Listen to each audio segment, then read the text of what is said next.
Hi, I'm Diana. Welcome back to the kitchen. Today we're going to be making a sheet pan meal with tofu and sweet potatoes seasoned with Moroccan-inspired spices. I can't wait for you to try it. Come cook with me. So for today's recipe, we're going to need sweet potatoes sliced any way you like. We want to cube some extra firm tofu that's been pressed. We have turmeric, cumin, cinnamon, paprika, cayenne, and Redmond's real salt with all those great minerals in there. For the aioli that we use for the dressing, we're going to need maple syrup, vegan mayo, lemon juice, cilantro, paprika, and another tiny touch of cayenne pepper for kick. So to get started, we'll preheat the oven to 400 degrees. You can make the spice mix. Make sure you blend the spices together really well so that you have a good uniform flavor on the product.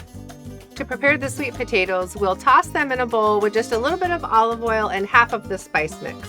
We'll line the sheet tray with parchment paper and place the sweet potatoes on one half of the sheet tray while we are coating the tofu and the other half of the spice mix and lay that on the other half of the sheet tray. We'll take the prepared sheet pan into the 400-degree oven for 15 minutes, pull it out, rotate the pan, bake for another 15 minutes, and while that is baking, we'll make this yummy aioli with the vegan mayo and the cilantro and the lemon juice. That will go over the top of the dish when we're complete. When the tray is done baking, we'll pull it out and check for doneness. We'll make sure that the potatoes are crispy on the outside and nice and soft on the inside.